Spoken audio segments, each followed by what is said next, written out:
I think what we're going to see, though, is vis-a-vis the tech industry, two things.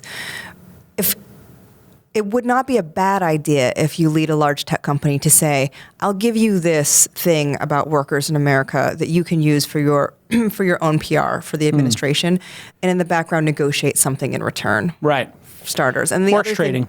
And the other thing will be taxes, tax repatriation. For the very big Silicon Valley companies, the manufacturers, the Apples of the world, it will also be all about negotiating what repatriation looks like. And it will be something that they are incentivized to do because they can't leave the money in Europe anymore anyway. The EU wants it. So it's going to be, do we want to give it to the EU or do we want to give it to the US? It's not, do we want to keep it anymore? And the EU has started already to say, like, yeah, you know what, we'll take some of that Apple money. Look at Apple in Ireland. We need money, yeah. Ireland is saying, we actually don't even want this money back from Apple, and the EU is saying, no.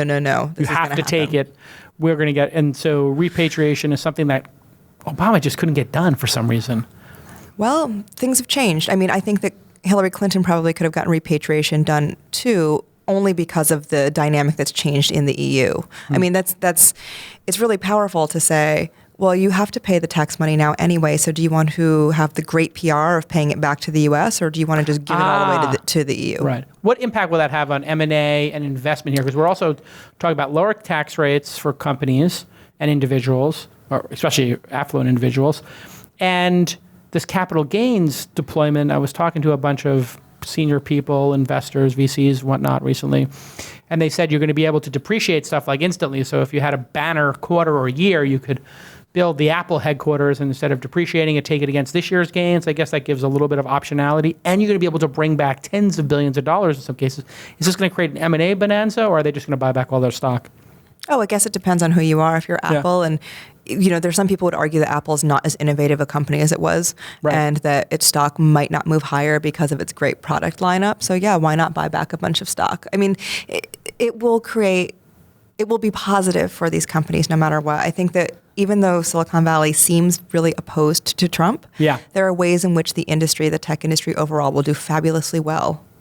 You know, it's a major one that people aren't talking about is the wealth tax and the inheritance tax. So you used to, I think, be able to give like half of your money to your kids, but there was a special thing that happened where you could put your stock in a trust, and then any amount that it appreciated over time would be tax-free, would be inheritance tax-free. So if you gave if Zuckerberg gave his kids, whatever, $10 million in Facebook shares, and it went to a billion, they wouldn't have to pay tax on that. They would just get it all without the inheritance tax taking it. So the appreciation of the gains would be, sort of set aside. This is becoming a major discussion, as is the carried interest.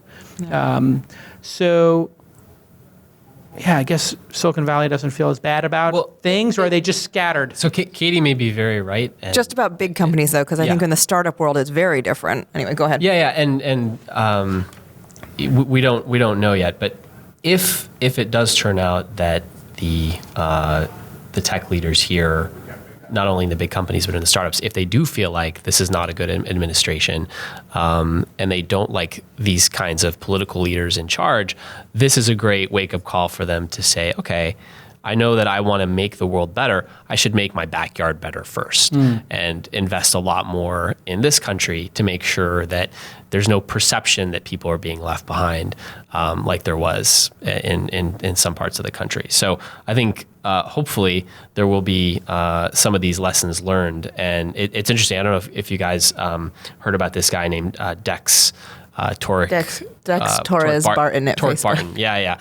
He was at Facebook, he was at Google, he was at Tesla working for Elon. So he knows Eric Schmidt and Mark Zuckerberg and Elon very well. And he's just quit his job working for Elon and is trying to figure out, what are the programs in this country that are working to nonprofits and programs that are working to help people get better training, to have better jobs and so on.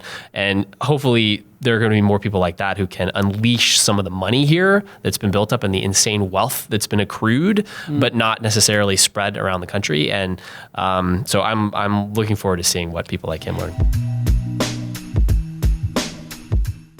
Hey everybody, you know how much I love Wistia. You know how much I love having control of my videos and how they're presented. And the ability to grow our mailing list at This Week in Startups. So when you go to thisweekinstartups.com, you're going to see we use a product called Wistia, WISTIA, wistia.com. Go to wistia.com/twist, and you'll get a free account, and you'll start hosting videos in minutes.